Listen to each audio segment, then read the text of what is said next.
ദേശീയപാത നിർമ്മാണവുമായി ബന്ധപ്പെട്ട പ്രാദേശിക താൽപര്യങ്ങളാണ് പരിഗണിക്കേണ്ടതെന്ന് കെ.സി. വേണുഗോപാൽ എം.പി.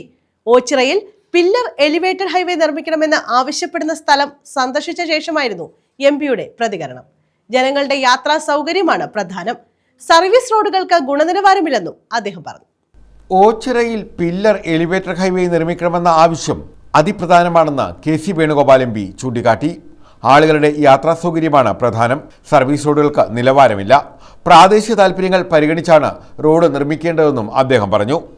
ഓച്ചിറയിൽ പില്ലർ എലിവേറ്റഡ് ഹൈവേ നിർമ്മിക്കണമെന്ന് ആവശ്യപ്പെടുന്ന സ്ഥലം സന്ദർശിച്ച ശേഷമായിരുന്നു എം.പിയുടെ പ്രതികരണം. അപ്പോൾ ഈ ഓച്ചിറയിലെ ജനങ്ങൾ ഇപ്പോൾ മുന്നിട്ട് വെച്ചിരിക്കുന്ന ആവശ്യം നേരത്തെ തന്നെ കണക്കിലെടുക്കേണ്ടതായിരുന്നു. ഡിസൈൻ ഉണ്ടാകുമ്പോൾ തന്നെ ഈ ഡിസൈൻ ഉണ്ടാക്കുന്നവരാണ് ഇത്രയും അവരുടെ എത്ര ട്രാഫിക് ഉണ്ടാകും, എത്ര പേര് വരുമെന്നൊക്കെ കണക്കിലെടുത്ത് ഡിസൈൻ ഉണ്ടാക്കുന്നത്.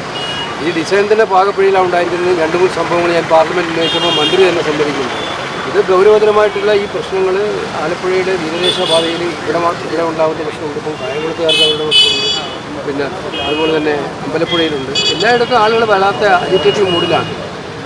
ആളുകൾക്ക് ആവശ്യമായിട്ടുള്ള അവരുടെ യാത്രാ സൗകര്യങ്ങൾ കണക്കെടുത്തുകൊണ്ടുള്ള ഡിസൈനാണ്. ഇതിനകത്ത് വരാൻ വേണ്ടി പോകുന്ന ഏറ്റവും വലിയ മറ്റൊരു പ്രശ്നം എന്ന് പറയുന്നത് ഇതിപ്പം ആരും സംസാരിക്കാത്തതുകൊണ്ടാണ് സർവീസ് റോഡുകളുടെ സ്ഥിതിയാണ്.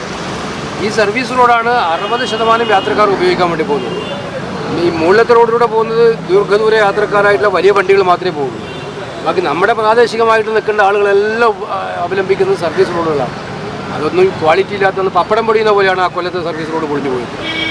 അപ്പോൾ ഇത് പ്രാദേശികമായി ജനങ്ങളുടെ താല്പര്യങ്ങൾ കൂടി കണക്കിലെടുത്തുകൊണ്ട് ഡിസൈൻ നിർമ്മാണം ഉണ്ടാകണം എന്നുള്ളതാണ് നമ്മൾ ആദ്യം മുതലേ ആവശ്യപ്പെട്ടുകൊണ്ടിരിക്കുന്നത്. കഴിഞ്ഞ ദിവസം പാർലമെൻറ്റ് അത് സംബന്ധിച്ച് വിശദമായ ചർച്ചകൾ നടന്നായിരുന്നു. സി.ആർ. മഹേഷ് എം.എൽ.എ, എൻ. കൃഷ്ണകുമാർ, അയ്യാണിക്കൽ മജീദ, രാജ്മോഹൻ, ലീന പ്രവീൺ, നജീം മണ്ണേൽ, ഗീതാകുമാരി, കബീർ എൻസൈൻ, മെഹർഖാൻ ചേന്നല്ലൂർ, ഇർഷാദ്, സയ്യിദ്, ഓച്ചിറത്താഹ, മനു, ബി.എസ്. വിനോദ്, ജയപ്രകാശ്, സത്താർ ബാബു, സത്താർ ചേന്നല്ലൂർ തുടങ്ങിയവർ എം.പിക്കൊപ്പം ഉണ്ടായിരുന്നു. News bureau, Ochira.